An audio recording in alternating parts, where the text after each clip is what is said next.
We're here to have real conversations with the real people you want to hear from about real topics that you really want to learn. And we're here to help you open up with real thinking.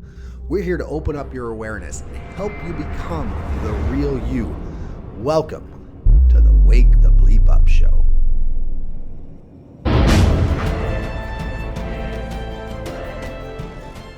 Welcome, everyone, to the Wake the Bleep Up Show, where we talk to real people about real things with real talk about things you want to know about.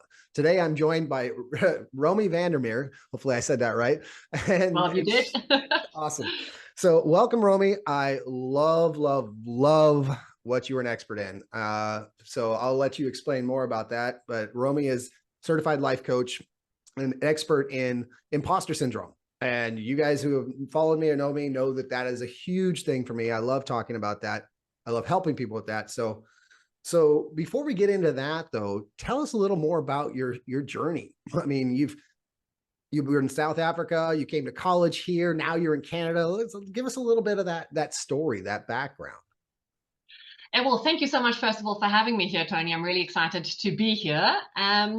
So my whole journey. So I, yes, born, brought up, raised everything in South Africa.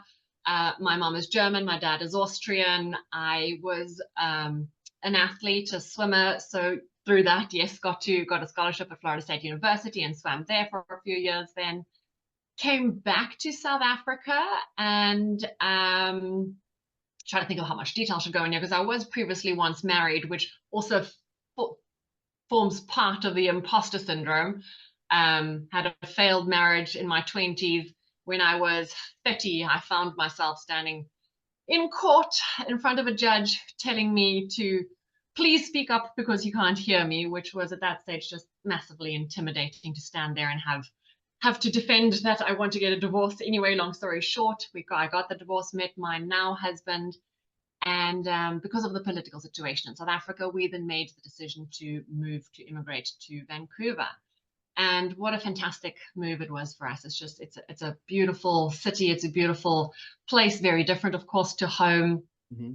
And yeah, so we've now been living here since let me get this right, 2017, I think we moved here. So wow. Yeah. Nice. So it's been a little while. Yeah, so that's basically how I got here. Cool. And then what have you done? I mean, all these years, you're now a certified life coach. You've got some real estate background. So where's that path, that career path from when you got out of, or even before college, when you got out of college to now? So I always knew that I wanted to do something to help people. I just never knew what it was. And when I was studying, so at that stage, your options were really psychology, psychiatry, something along those lines, and probably something else I just can't think of now, but that was basically the gist of it. Mm-hmm. So I didn't really want to go into that. So then somehow I fell into political science because it had a psychology element to it. So I started actually off in South Africa. I was in university there for 2 years in Stellenbosch. And then I got the scholarship and I moved over to Florida State, where I finished off my degree. And then, so I fell into I worked for an NGO at that stage. I moved back to South Africa, worked for an NGO, really helping people with anything eye related in the SADC region, so the South African Greater South Africa region. That wasn't really for me. My dad was in construction, and so I always felt like a little bit interested about it or in it. And then I met my then husband, who was in property, in commercial real estate specifically. So he introduced me to this whole field, and I really liked it. It was really just very different. I got to speak to people, which I do like doing, do enjoy doing. And it was quite tangible, because you can take a person from not having a shop, from having this dream and this idea, to actually getting them to open up their first store and have their business, which was really, really rewarding. Right. Then when immigrated to Canada, then I continued doing this because I really, at that stage, was just enjoying it still. But brokerage in Northern America, my experience is very, very different to South Africa. So South Africa is very collaborative. You work as a team. I was also in a much smaller company there than I was here in Vancouver. So it was just very cutthroat, very people like dog eat dog, people out for themselves really completely. And I had two two things that really happened to me that just made me think that this is just not what I want to be doing. And they happened in quick succession. So I had been going to work for 5 years, I think it was at that stage, working in an environment where I was constantly being told that, you know what, this is not how we do it in Northern America. You should change how you do things. This is not right. And you need to change what you do, change how you approach, change how you speak. And for 5 years, I was just having people tell me, no, no, no, no, no, you're not doing this right. And I just started believing this, right? So if everyone is, well, not everyone, it was actually really not that one person, but anyway, but if you start hearing this all the time, you do start believing it. Mhm. And I was having my clients that I was working with, they were giving me amazing feedback. They were telling me how they love working with me and how they're really just really thankful for the value that I'm giving them and the results and all of that. But still, I was having this constant like, well, I'm obviously just not doing it right, otherwise I wouldn't be told this. And so, long story short, I then had a team member accused me of something which of having said something which absolutely wasn't the case, and I was able to prove that this wasn't the case. Then I had another team member try and cut me out of commission, again incorrect. And I just got to a point where I'm like, enough. I dreaded going to work Mhm. every single morning, just waking up and thinking I have to do this again. I have to put myself in this situation. I have to push through this because you know what, at that stage I had 1.5 kids. So I was pregnant with one and I had one at home. So I had bills to pay and I had responsibilities and everything, but I was just unhappy every single day, unhappy to have to put on this mask and pretend to be something and someone that I'm not. And I was bringing it home to my husband and bringing it home to my other boy, just being frustrated and just not a pleasant person to be around because I was just so broken down by what I was thinking I should be doing and acting in anyway. So once these two things happened, I then just one day I spoke to my husband. I'm like, I can't do this anymore. It is literally killing me. I cannot work like this anymore. And then, yeah, pulled the plug. And I had done my life coaching certification maybe 2.5 years prior, but then started or decided to revive it and actually go into life coaching. And because of everything that I had experienced and this debilitating fear of making a mistake and being found out that I had for literally 5 years, I was like, well, surely I can't be the only person that is feeling this to such an extent. And that's how I then decided to go into the imposter syndrome, into life coaching and that niche. That's amazing. And very similarly, when we first moved to Florida, the company I worked for was the worst place I'd worked at ever. And that's also what led me down my coaching path. And it was I had been a leader in the manufacturing and corporate world for 20 years up to that point, and Mhm. always been known as the positive leader, mentored several people, some who are actually presidents and vice presidents and plant managers today. And it was at one point, it was constant negativity and constant, like, this is Yeah. how we do things, like you're talking about. Yeah. And the one moment that really opened my eyes to this, I need to get out of here, Mhm. was where I made a massive improvement in our department. I managed 12 people and I saved the company, like, I don't even know the dollar amount. It was a lot. It saved a lot of time on a daily basis with these Yeah. improvements we made. I got called into the general manager's office and told, that's not how we do things here. Not, hey, by the way, thanks for saving us a bunch of money. No, that's not how we do things at this company. And I asked him, I said, so are you unhappy with the result? No, the result's great. We're going to save much time and money. So what's the problem? Well, this is how we do things here. And I'm Yeah. like, wow. Okay. So I did a great job. It's just because it wasn't the way you do things, you don't like it. Okay. Mhm. I'm like, I got to get out of here. Good And, for you. and like you were talking about for the first probably 6 months to a year, I was at this place. My wife said the same thing. She's like, you got to do something. Mhm. You're miserable. You're coming home. You've never been like this before. You're coming home miserable. You're hating what you're doing. Something's got to change. And it was about that time that I hired my first coach. And after about 6 months of working with him, I'm like, that's it. This is where I Yeah. need to be. I need to serve people in this way. Yes. Yes. Amazing. Yeah. Well, but how sad though that like these things have to happen, right? But I guess it's sad, but also the positive is it happened. So now you're doing what you're doing and I'm doing what I'm doing. So Yeah. there's always an upside to it, right? And the good is that we now are in a position where we can help. which is wonderful. Absolutely. And I truly believe everything happens how and when it's The supposed to. reason. So that would Hmm. have if that wouldn't have happened, I wouldn't have been in this position that I'm in now to be sitting here talking Exactly. with Romy, you know. So Yeah. Amazing. Yes.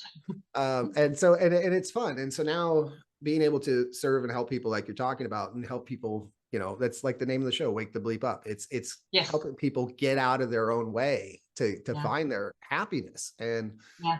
the sadder part is the examples that you and I just gave, there are millions of people out there living that life day in and day out, miserable of being told they have to do things a certain way and even knowing better and not being able to do it, afraid of losing their job, afraid of the income loss or all those things.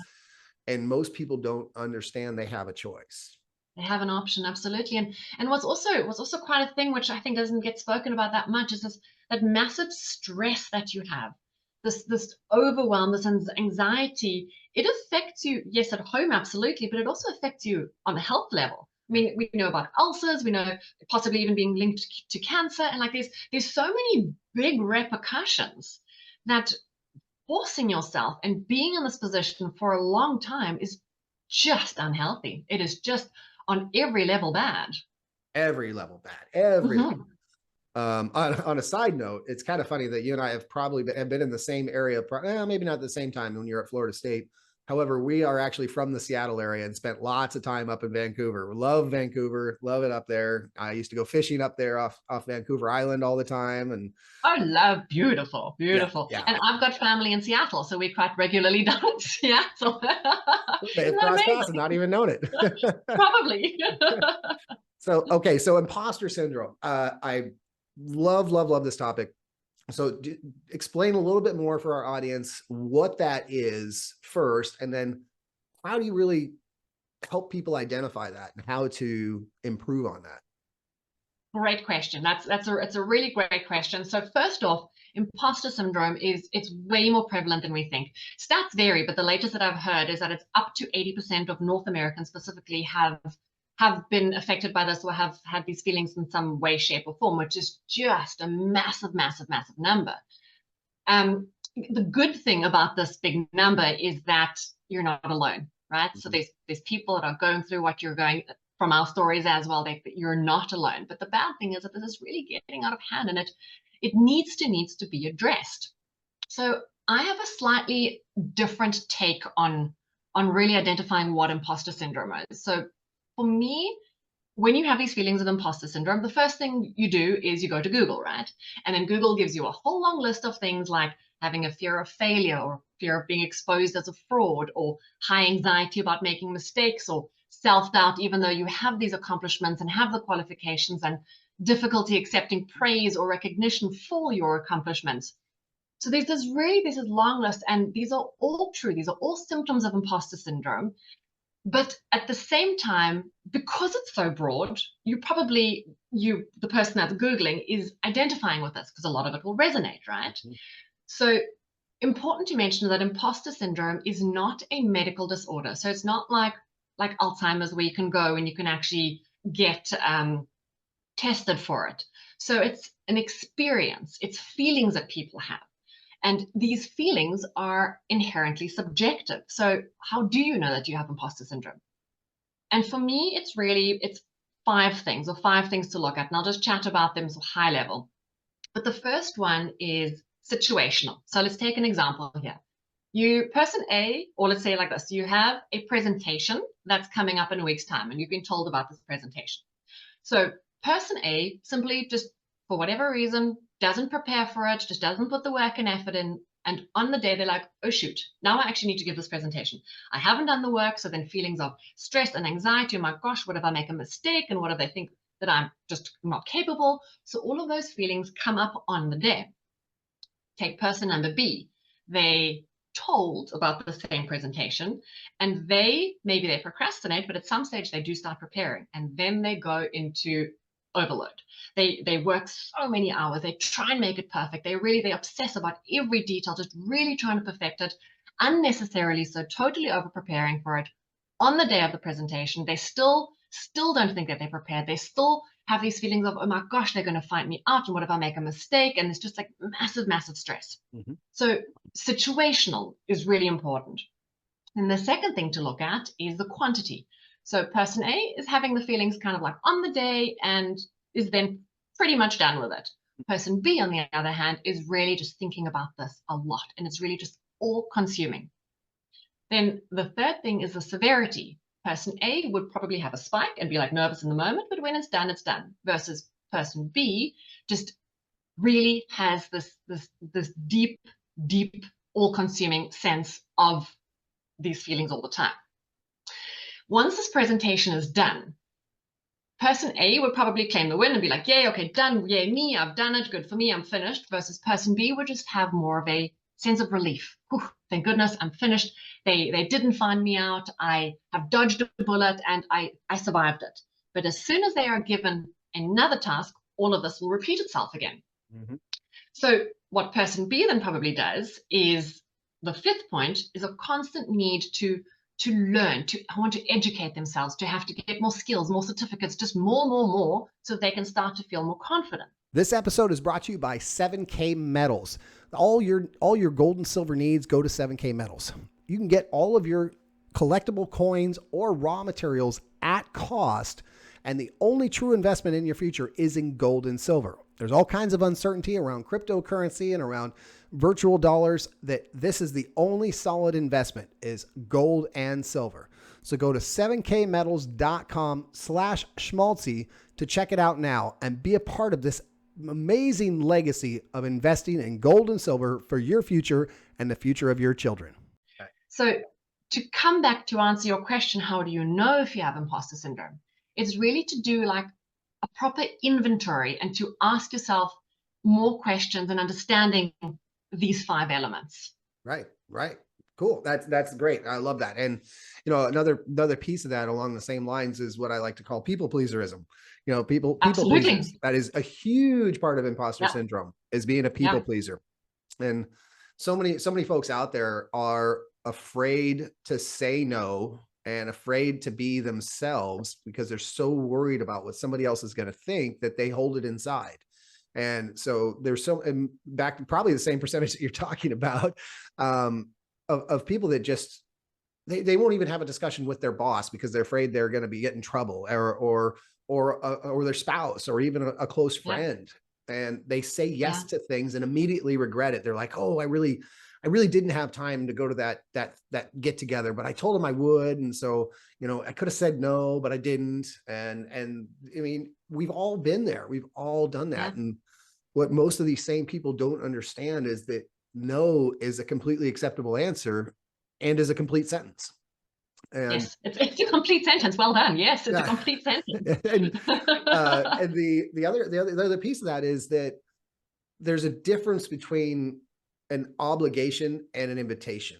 And if you say no to somebody and they make you feel bad about it, then they considered it an obligation, not an invitation. Yes. Where if they say, hey, we're having to get together, can you make it? And you're like, no. And they're like, oh, come on, you can make this time. You can make it. When you're like, okay, you really weren't inviting me, were you? You just expected me to be there. Yes. Absolutely. And most people are afraid to even have that discussion. They're like, oh, I know this person's going to make me feel bad, so I'm just going to say yes and go. Like, get it over and done with. Yeah. You're not being yourself. Not being yourself. And to stack onto that, so this people pleasing, also, we are inherently creatures of community, right? Mm-hmm. So we want to be accepted, we want to be liked. And if we are the ones perceived as saying, no, we don't want to help you, we might have this feeling of, well, then they'll stop coming to me and maybe they'll push me out of the community. And I want to be liked. I want to be a part of this club because that's where the safety lies. So it's just, there's so much that ties into this. And then, yes, once you've said yes and you don't have the time, like you've said, then what happens? Then you procrastinate because you're trying to do other things. And then when it comes down to it, then you like cram, trying to get it done, try and get it perfect. And it's this constant stress. And it is exhausting. It is absolutely exhausting and overwhelming. Very overwhelming. All right, let's take a step back here. You'd mentioned your moments of getting into imposter syndrome. So tell us a little more about that. You mentioned your ex-husband and how it really led to your own imposter syndrome. So tell us that story. Tell us Romy's story about how she got into imposter syndrome and then found your way out. So that's interesting. I am if you were to meet me for the first time, you would say she's happy, she's confident, she's an extroverted person. Looking back, I would say that is correct it is correct, but it doesn't mean that a person who is outwardly confident looking hasn't got the inward struggles. Mm-hmm. So I come, as you know, from a swimming background. And swimming is inherently competitive, so you're always being pitted up against each other. And when I was 19, I was really doing well at that stage, which I can now confidently say, more than 20 years later. And I was invited to go swim in Germany, and I made it to the finals, and I was seated next to my idol. Now, this was it was exciting, overwhelming. I had 100 emotions going on at that time. So I was standing next to my idol behind the blocks, and what you have to do is they call you up, you have to give a little wave when they call your name, and then the next person. So when I gave my little wave, she gave a little wave. She then walked over to my lane. She scooped some water out of my lane, such a silly thing to do, looked me in the eyes, and spat at my feet, and walked back to her lane. Now this, for me, the race was done. Race was finished, race was over. I totally tanked. I was devastated, and I knew in my head what was happening. I knew she was psyching me out, but in my heart, like she finished me off. Later on, then whatever success I had in swimming, I managed to say, oh well, that's just because I was lucky. You know what? I had a lucky break. At one stage, I was ranked 11th in the world, and I'm like, oh my gosh, thank goodness! I just had a really good day. Now I can look back and say, no, I trained for this. I worked for this. Like, you don't just happen to be, top whatever in the world. Right, right. But at that stage, like this single incident just sat with me for so long that I was always worried that something was going to happen and I was going to make a mistake, because I did make the mistake, right? I'd never been so prepared. I'd never been so in shape and fit. And I totally tanked. So what ended up happening is that I had done the qualifying time for the Olympics, and the month of qualifying, or the month of the Olympic qualifying competition, I quit. So I never even tried out. I never even went, because in my mind, I was going to lose anyway, so why bother trying? Mm-hmm. So that was a big turning moment for me once I years later understood what had happened, that this had been a theme that I had carried through my life, but I didn't realize it at the time.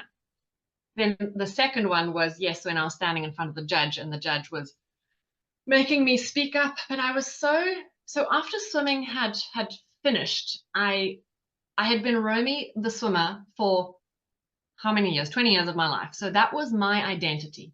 And this identity was now taken away. So now I was just Romy. Who's Romy? What does Romy do? So I then met my then husband, who was a club owner. Yes, red lights now, I see that.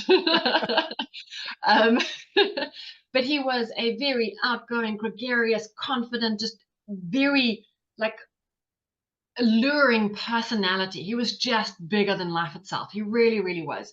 So I then attached myself to this. And the relationship was just toxic for both of us. Like, I'm taking equal blame here. We just did not work for us. And then I was the one that ended up filing for divorce. But I felt I'm in my 20s, and I failed yet again. So I didn't make it as a swimmer, didn't make it as a wife. We had started a company together. I had to walk away from this company. I literally walked away from that marriage with the clothes in black bags. I was allowed to take black bags, put my clothes in the black bag.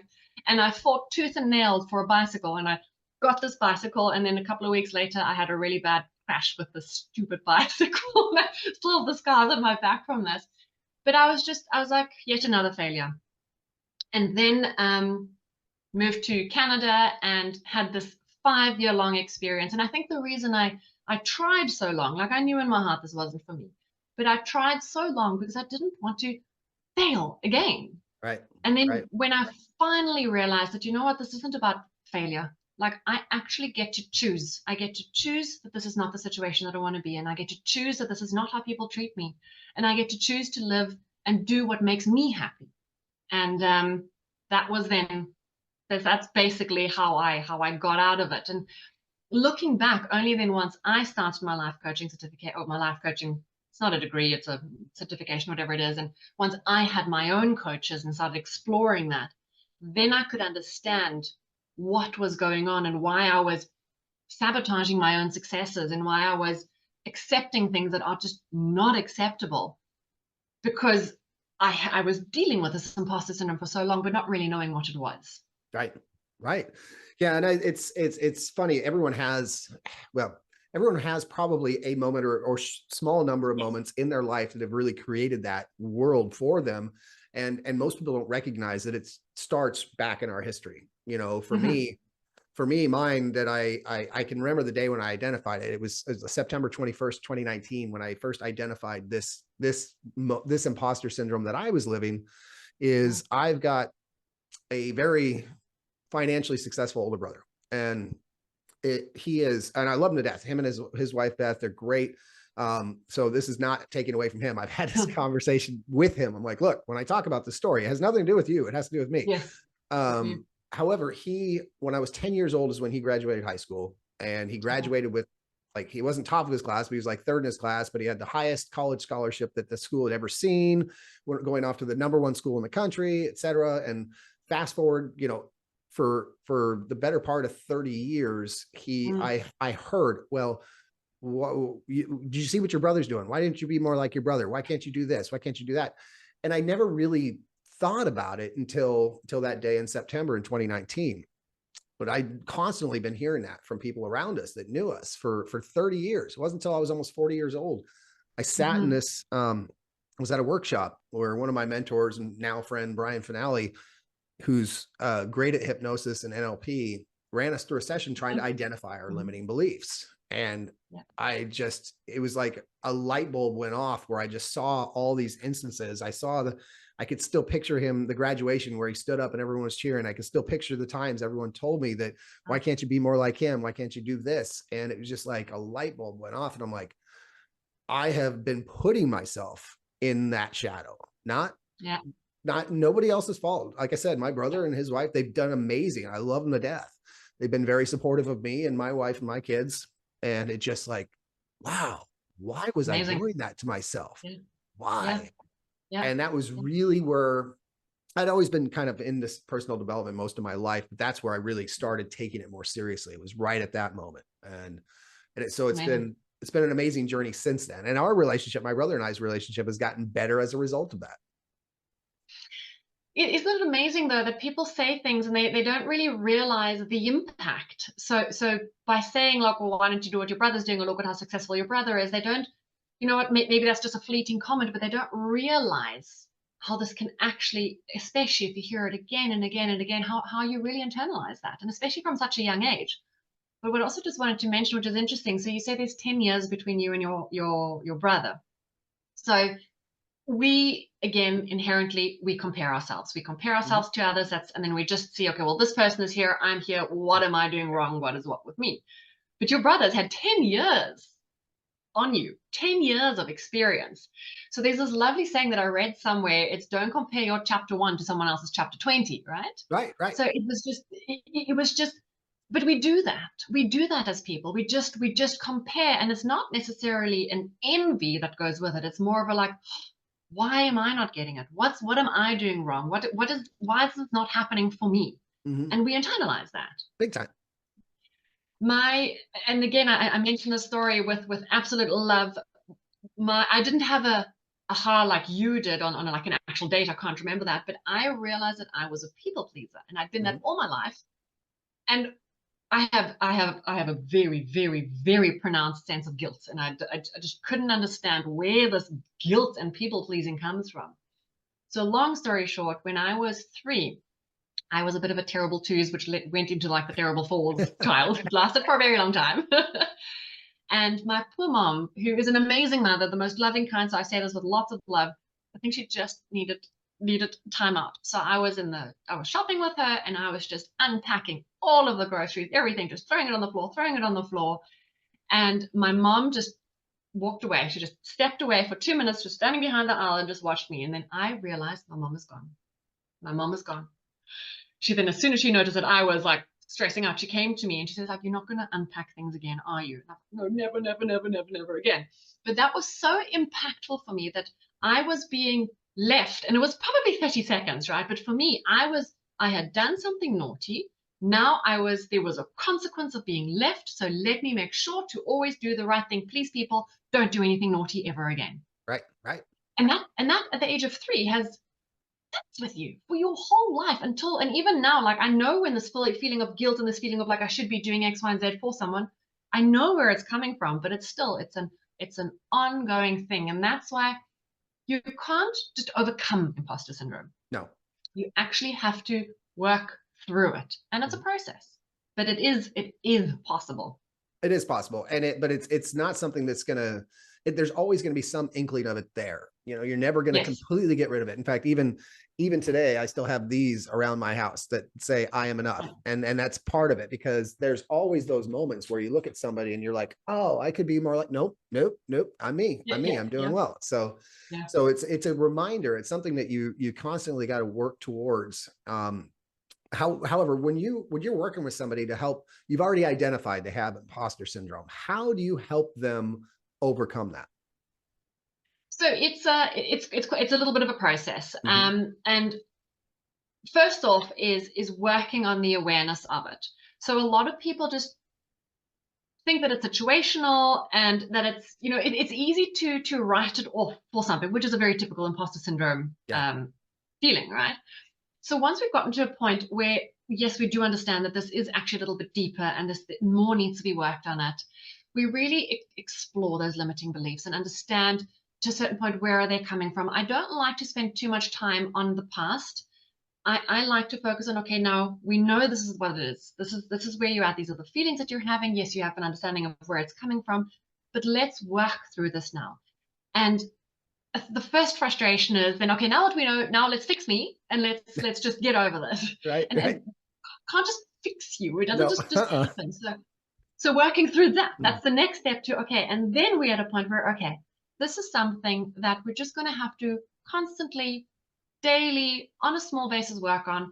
And there's a whole bunch of little tools and tips and tricks that I work on with these people and give them to work on. And then basically everyone finds, of these suggestions that I have, what works best for them. And one very simple tool that we use, which you probably know, I mean, you're writing things down yourself, is to start balancing the scales of this negative thought, the negative thoughts that you're having all day long, to balance this with positive. And you need to balance it from an internal perspective. You can't have someone else telling you you're amazing, because you'll brush it off.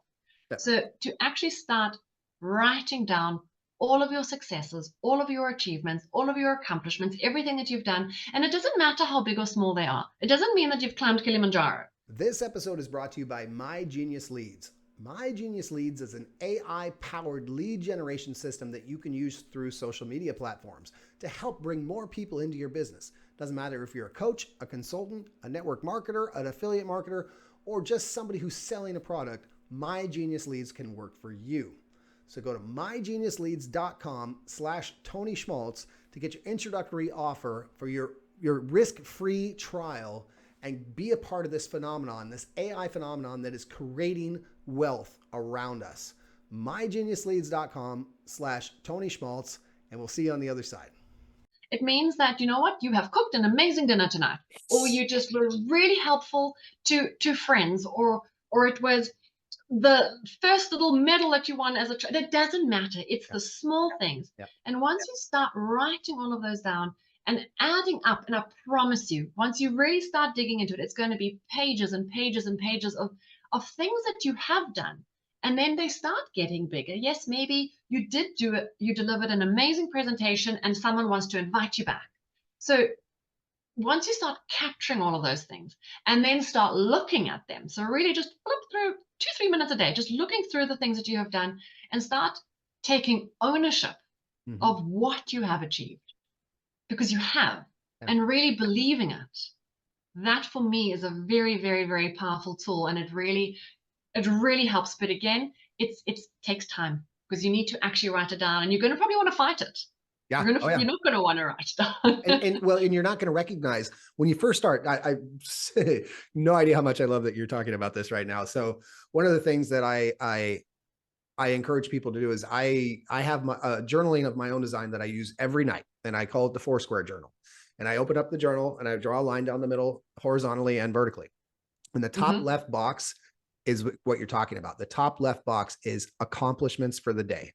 And this is where I'm talking. I help people with the same thing that you're talking about. This does not mean that you went through your checklist of to-do list items. This means, hey, I made the bed first thing in the morning. I went grocery shopping. I did the laundry. I cooked that amazing meal. I picked the kids up from school, and I recorded videos, and I had a coaching session. And so it's a list of all those things, because we take for granted all of the things that we actually accomplish every day. Those things are accomplishments. And it doesn't matter how small. Once you look at that list, and like you said, you can write out the long list of everything you've done, and even the daily list, you're going to look at that and go, wow, I really did a lot today. I want to do more again tomorrow, and I love that. The daily list. That's fantastic. Absolutely. Yeah. So that's box one. Then box two is gratitude. What are you grateful for? It can be the same as yesterday. It can be different, whatever. And then box three is, what did I learn today? It can be anything, something you read in a book, something you heard on the radio, whatever it is. And then number four is, what's my number one priority for tomorrow? You may have a checklist, but this is my number one. If I only worked on that, I'm happy. Yes, absolutely. And I love the gratitude.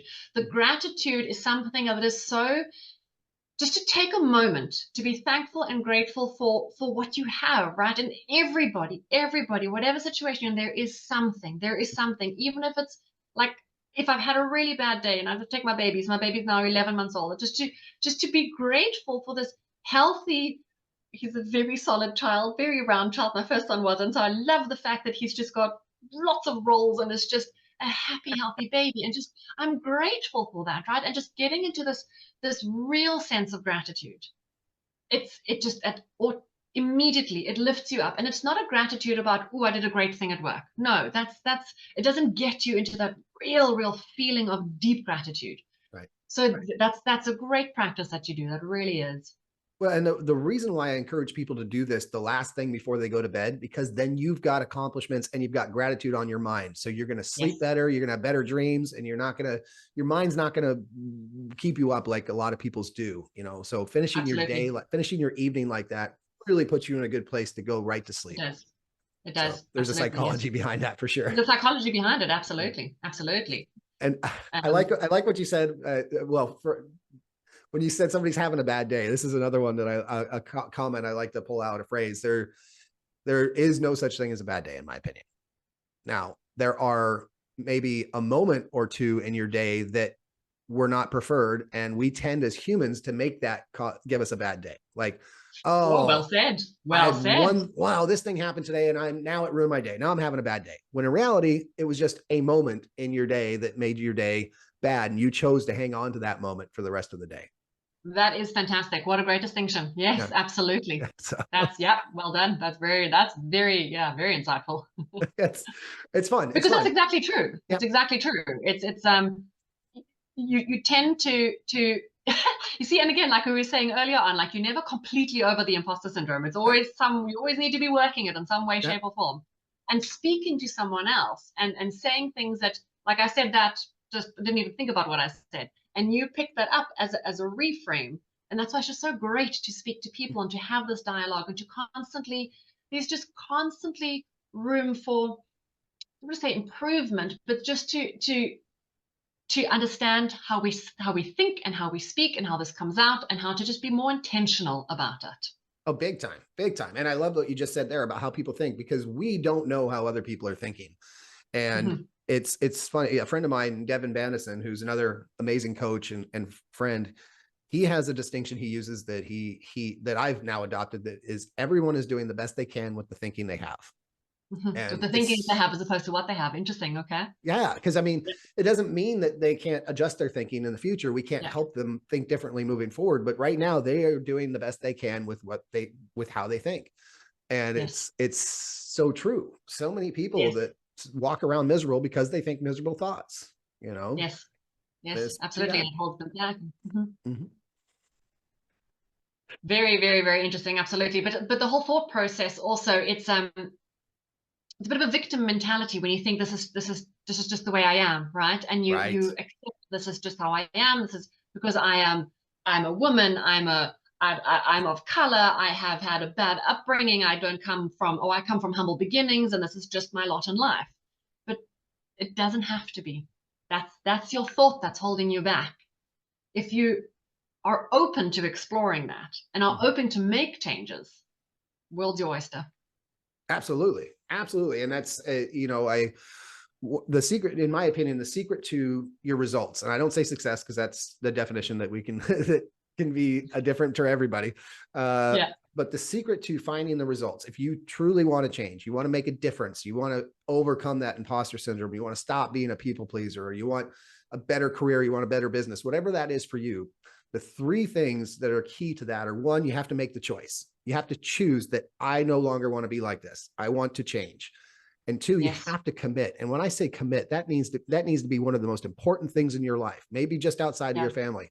You know, I am never going to stop doing the actions necessary to do this.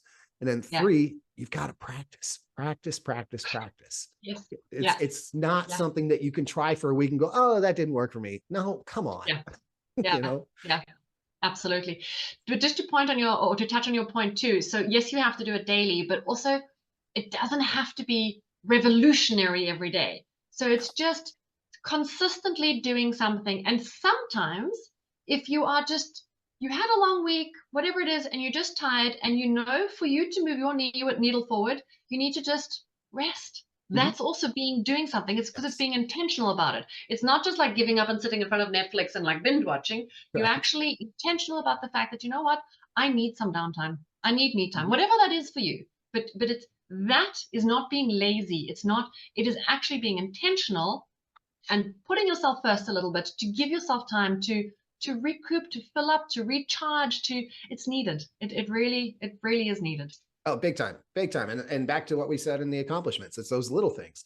And, Yes. you know, it's so many people out that there's different books and mentors out there that talk about the compound effect or atomic habits or whatever. It's Yes. literally, if you did one little thing every day for the next year, the result would be amazing. You would just see a complete change in 360-degree yourself, turn. in Yes. your world. Yeah. However, most people don't, they're not intentional about it. Like you said, Hmm. they're like, oh, they tried it for 3 days and then they didn't make it on, put it on their calendar or be intentional about it. So they just like, no, now it's gone. And it's the biggest cop out.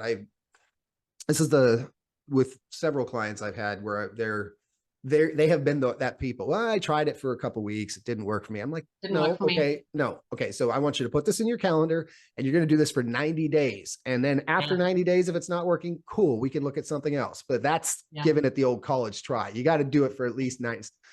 There's Yeah. different studies on what constitutes creating a habit. But I just default to 90 because that overtakes all of them. Absolutely. Yeah, yeah, no, absolutely. There was one more thing I just wanted to stack on to that, but also that just popped into my mind. Oh yes. So when you set yourself when you set yourself your goals for the day and your intentional things that you're going to be doing, also to be mindful to set yourself up for success. Mhm. So if you know that you have, I don't know, whatever, however many hours a day, don't set yourself up a list of 25 things to do. If you Right. know that you only have time to do three, do those three, and then you will have achieved it. If you do four, well, amazing. But if you do 25 and you only achieve 20 of those 25, our default is, oh, see, I failed. I didn't do it. I Right. set myself something up to do and I didn't do it. So it's just really, again, being intentional and Mhm. and setting yourself up for success, that you can do it. And then once you've done it, claim the win. Claim Exactly. that I've done this. Exactly. And that's why when I was talking about the Foursquare journal, why the last box is the number one priority for tomorrow. Because if I did that, then my day is cool. Now I'm with you. I Yes. usually have more than that, of course. But if I only got that done, then I'm good. I've got that feeling of accomplishment. Yes. And Yes. a lot of people are like, well, I've got this project that's going to take me hours. Cool. Then your number one priority is work on this for 1 hour. You don't, Absolutely. like you said, don't overdo it. Don't try to, Yeah. that's where procrastination starts. When we try to bite off more than we can chew, or we take something that's this huge and think of it that huge instead of breaking it down to bite-sized pieces. Exactly. Exactly. And then again, the overwhelm, and then the sense of this, well, I set myself up to do something, I didn't do it, and I'm a failure, and then this downward spiraling that you go on. So it's, Mhm. yeah, being intentional, being smart about it also. Just being, Exactly. And starting small. starting small. It's Yeah. change, positive change doesn't happen overnight, and Yes. so it takes time, it takes patience, it takes practice, Yeah. and intention, like you said. So Yeah. Yeah. for you, where did you start with that? Where did you start having to be intentional? You had this progression up to moving to Vancouver, and then you had this job that you hated. Now, where did that progression start? I mean, did you have little things that you did daily or added to your life to help change that perception that you had of yourself? Yeah, yes. So I am both German and very much a go A type. If you're not doing, you're not being successful personality, right? Mm-hmm. So very linear, very like I have to have 100 things on my to-do list a day. If I don't achieve them, like I just go. So very masculine energy. And then I got introduced to someone by the name of Mark Van Muser, who just this I think he was trained by Tony Robbins, or was his top sale. Well, I can't even remember, but like really amazing human being. And he was the one that explained this whole masculine energy versus feminine energy. And I'm like, how can I have masculine energy? I'm a woman. Like anyway, so that's a whole different topic in and of itself. But it's basically the distinction of like having to go versus just slowing down and having first of choosing what your rituals are. So understanding that there are options, there are rituals that aren't always about go, but that actually fill you up again. Right. So through that, I then started exploring what are my options, what can I do, and this was probably also like this whole journey probably started about 3 years ago. And that's when I not stumbled across, was introduced to this brag book or courage journal that about writing your daily accomplishments or Mm-hmm. your accomplishments in there. So that's what I started with. And then I started with affirmations. But my affirmations, again, were also very do. I will by X and X date, I will have achieved that.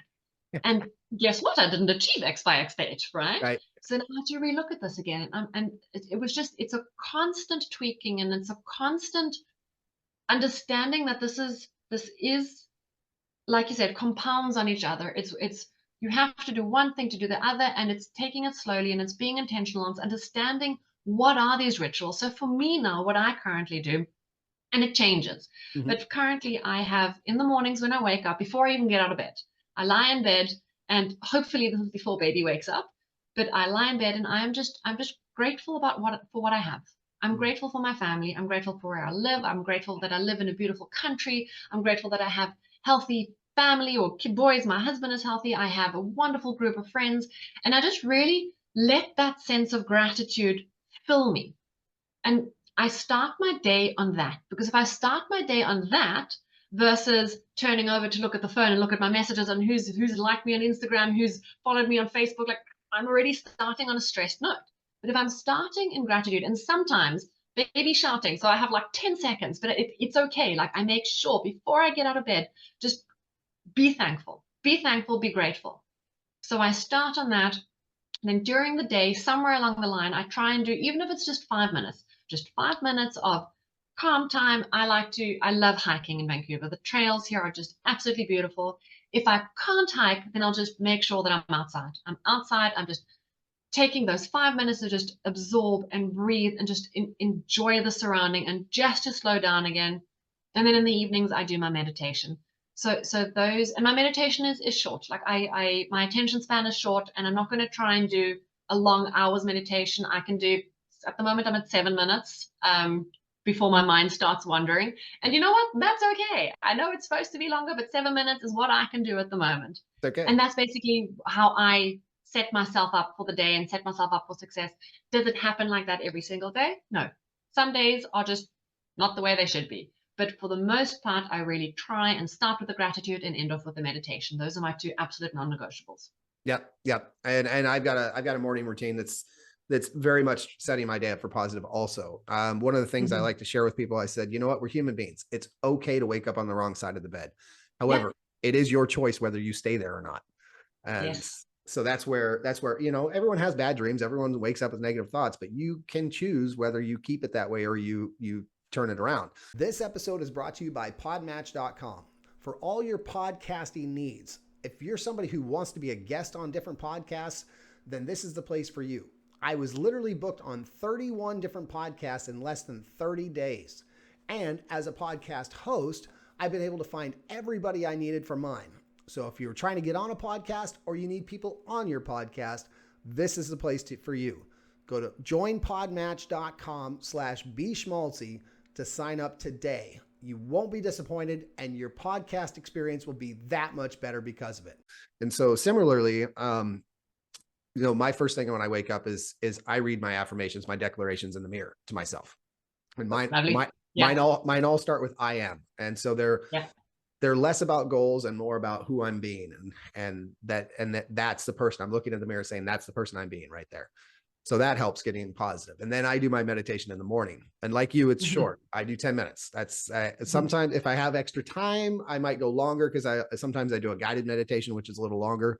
But my own quiet meditation is 10 minutes. And I set a timer for it. So it's Yes, off. me too. Yes. And then I read something motivational. Now I sometimes will have 2 or 3 books I'm reading at a time, but the one I'm reading in the morning is inspirational or motivational that really helps get that juices flowing. And then from there, I do my first journal. I do my journal in the morning, which that is a brain dump. The morning journal is a brain dump. Just everything that's on my mind, doesn't matter what it is. It could be about sports, could be about fishing, could be about coaching, whatever. It's just it's a brain dump, whatever's on my mind. Yes. And again, I set a timer, 10 minutes. That's it. It may be done sooner than that. And if the timer goes off, I'm done. And the last thing I do is some form of exercise, even if it's just walking a couple miles down the road, around the blocks, doing some jumping jacks. Anything to get the blood flowing. And then I get cleaned up and start my day. Wonderful.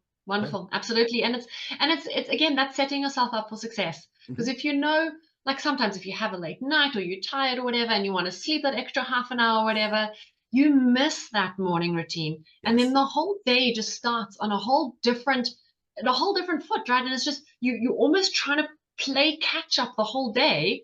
And sometimes you do, but it can be, it's just easier if you start your day more in control and set yourself up with your habits and your rituals or whatever it is, and you set yourself up for a day that is more, it starts on a calmer note. It starts on a more comfortable, happy, tranquil, good note. Well, I liked what you talked about when you said hiking. It's kind of your relaxing place. You go out and it's the mind clearing thing. And well, 2 things. One, I have a friend of mine who's actually going to become a co-host on this show here in a couple of weeks. She actually she's on the island and she's always hiking. I mean, she's literally posting videos all the time of her hiking out there on Vancouver Island. Yeah. But anyway, so what I like to share with people is find a place like that, is do something. I call it your happy place. And your happy place. I agree with that. Absolutely. Yeah. And for everyone, it's different. I said, you don't have to physically go somewhere other than in your mind. I mean, this is different than meditation for me. It's just find a place where you felt the most relaxed you've ever felt. And it can be a made up place that you've never been to, or like the beach or some tropical island, or it can be a place you know of. But in your mind, if you're having a moment where you're feeling stressed or something negative, just go to that place in your mind. And it can be for 30 seconds. It could be for 5 minutes, but close your eyes and just go to that place. And it's really just to calm yourself down and recenter yourself, bring yourself back. Once you've done that, then you go back to what you were doing. Yeah. So on the hiking, my dad is actually, he's Austrian, just easier to say German, but he's actually Austrian. So he grew up literally climbing the mountains, climbing the Alps in Austria, and that was his happy place. So growing up in South Africa, when we were younger, it was still safe to walk. Like, you could never walk alone. You would always have to walk in a group and that. But he would always force us to go for hikes and go for walks. And I hated it. I hated it with such a passion. So never did it. And then moved to Vancouver, and you can walk alone here, especially as a woman. You don't have to worry. You don't have to take any kind of, I don't want to say weapon, but you don't have to take anything with you. So I used to walk with keys between my finger in South Africa. But when you walk in the streets with that downtown, you put your rings in your mouth because you just don't know what happens there, right? You don't have that here. And you can walk alone. So I have me and my dog. He's a little schnoodle, so he's the size. There's not much protection going on there. So that's my best, just to go with him and just to be in the most beautiful surroundings here. And so often we don't encounter a single person, and it is so rejuvenating, and it just makes me feel, not only am I breathing in this beautiful fresh air, there's so many creeks and little waterfalls and birds and everything. You just come back feeling like a whole new person. And if I could, I would go for much longer hikes. Sometimes I've only got 30 minutes. Fine. Those 30 minutes, they make such a difference. They really do. And So what I actually wanted to say is you don't necessarily always know what your thing is. Mhm. It took me 40 years to figure out that I actually do like hiking. So you can find it later, right? And you can fiddle with it. And for some people, it's like I really believe in nature. Maybe it's not for everyone, Mhm. but it's you find your thing, and whatever it is that rejuvenates you, take the time to do it because it is Yeah. so worth it. It's like 10x results or 10x benefit from probably even more than that, than from doing it. So it is worth it. And I also want to touch on another thing that you mentioned. I'm pointing down because I wrote it down so I don't forget. No worries. Is choice. I so agree with you that we always have a choice. Mhm. And by not making a choice, that's a choice and a decision in and of itself. Yep. By choosing not to do something, that is a choice. Yes. So you get to choose. Do I want to? Yes, I had a last, let's not say bad day, but I had a last couple of bad hours of the day. Am I going to end off my day like this? Or am I going to turn this around and am I going to go out, take 10 minutes to myself, go for a walk, do a meditation, whatever it is, Mhm. you Yep. get the choice every single situation. And sometimes if things don't go the way that you want them to, you hadn't planned them to do, then you know what? You can always look at, okay, this is what happened. How can I do differently next time? What Yes. can I learn from this? How can I grow from this? Where is the win? Because in every single situation, you have the option of finding the positive or being stuck in the negative. There's always that choice. I just wanted to stack on to what you mentioned. No, absolutely. And you're 100%, 100%. And well, back to what you were talking about earlier about writing down the things that you're negative about. And I've done that with my clients. Look, you have negative thoughts. Cool. I want you to write down all those thoughts and we're going to go through them and figure out how we can turn those into a positive.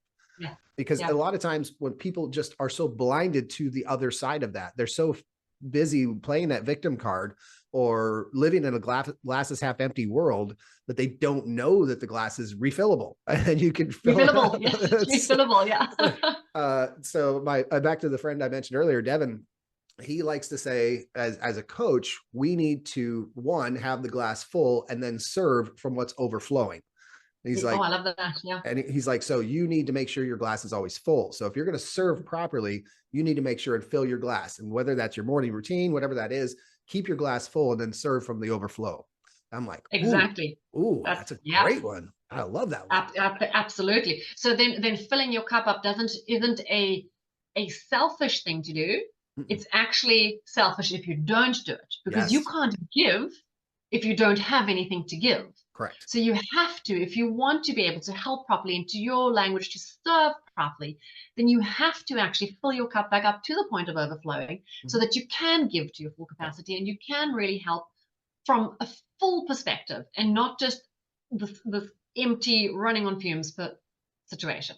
But which most people in this world do, which is Yes. too bad. They don't understand they can fill their cup and they live on an Yeah. empty cup. Yeah. So it's challenging, but it's fun when you're able to see that somebody's light bulb go off where I can fill my cup, or they've figured out a way to fill their cup, and you see that look on their face and the change that happens. It's one of the most fulfilling feelings in the world.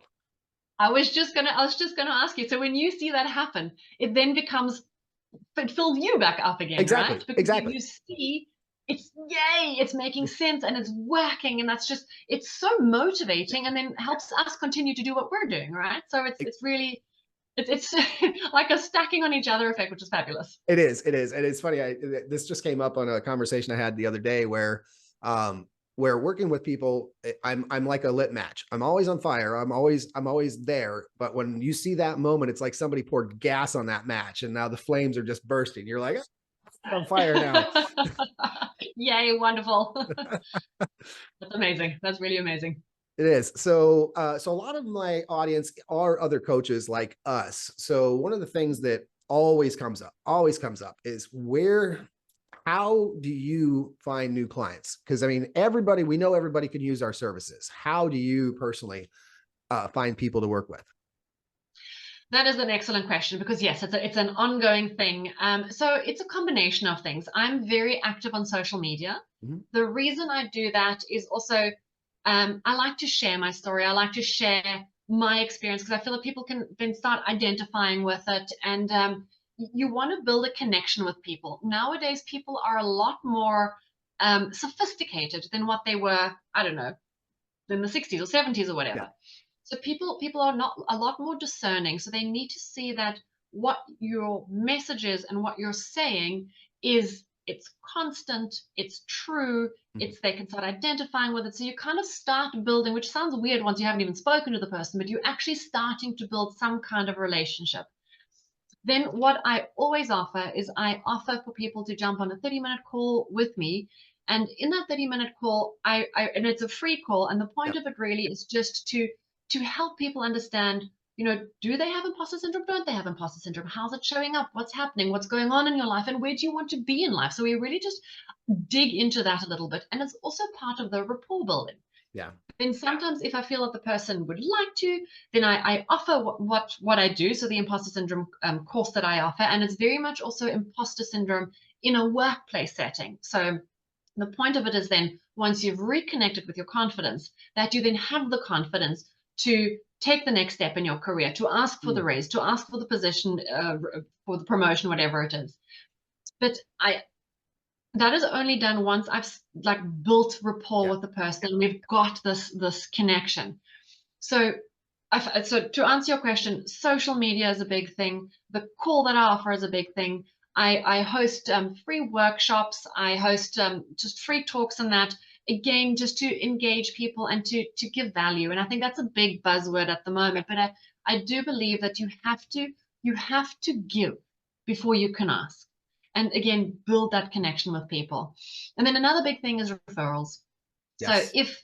if and not to be shy to ask about referrals. No. If you know that you've done a good job, and this is not easy, but if you know that you've done a good job, and just ask, what, is there anyone else that you know that might need my help, that might Mhm. benefit from working with me? And worst case scenario, they just don't respond, right? Yeah. But best case scenario, there is someone that you get to help. Yeah. And that's a win-win for everybody. So those are my main avenues. And I'm also looking into collaboration. So I've got a friend that I went to school with, and we haven't been in touch for years and years and years. And through this whole coaching industry, we've reconnected. Oh, So we wow. did our first little Instagram live the other day, which was a total disaster because me and technology don't work. So for 10 minutes, she was like, Romy, are you there? Romy, are you there? I'm like, anyway, long story short, collaborations, because that Yeah. again, like our conversation now, there is a lot of overlap, and there's a lot of things that, your perspective and my perspective, and your listeners will, someone will hear something from you or from me or from both of us that just makes sense, it just resonates. And the Yes. only way they can have that is if you and I have these conversations. So I'm a big believer in collaborations and conversations and podcasting and lives and all of that. Yeah, likewise, and in very much the same way as you. I'm very active on social media. I believe in providing value, like you said, because people only want to work with you if they have a feeling of knowing, liking, and trusting you.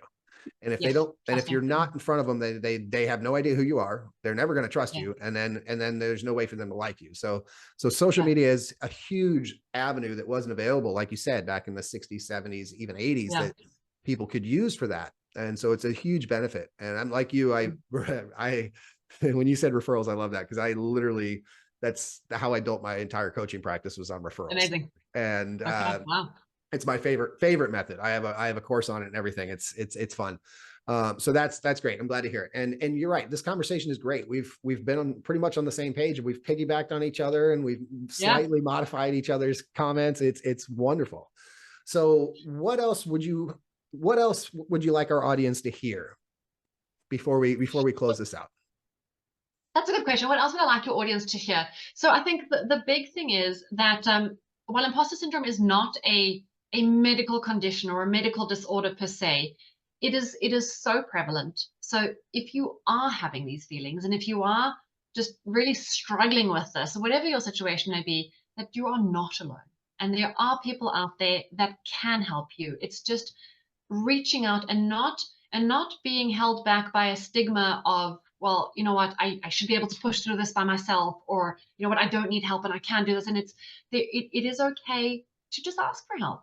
And if you would like to, may I do a shameless plug here and offer a 30-minute call? No, please go May I do ahead. that? Oh, perfect. Then I offer that 30-minute call to you, and it's no strings attached. We can have a chat. We can see what is happening, what is holding you back, where do you want to be, what's going on in your life, and just to get you a little bit of clarity. So I also call it a 30-minute clarity call, because the whole thing is to really understand clearly what is going on and where you want to be. Awesome. And with that said, how can people get in touch with you? How can people find you? What's the best place for them to go? Best place to go is social media, really. So on Facebook at Romy V Coaching, Instagram Romy V Coaching, LinkedIn Romy V Coaching. I also have a website, which is romyvcoaching.ca. So basically anywhere Romy V Coaching. I'm starting on TikTok, but there's so much social media. So I'm really just focusing on Facebook, Instagram, and LinkedIn. Yeah, I pretty much do the same. All right, everybody. So glad we were able to have Romy here. We've had a great conversation. Hopefully you got some value from it. If you have that feeling where you feel like you have that imposter syndrome, where you can resonate with anything we talked about, then find Romy, go to her website, go to her on social media, reach out to her, take advantage of that 30-minute clarity call, and really start that path forward to the new you, the better you, the you that you want to be. So Romy, thank you so much for being here with us today. Thank you so much for having me, Tony. This was absolutely wonderful, and I really enjoyed this. And I also hope that your listeners can get some good nuggets out of this conversation. Absolutely. Bye, everyone. Thank you. Cheers. Bye-bye.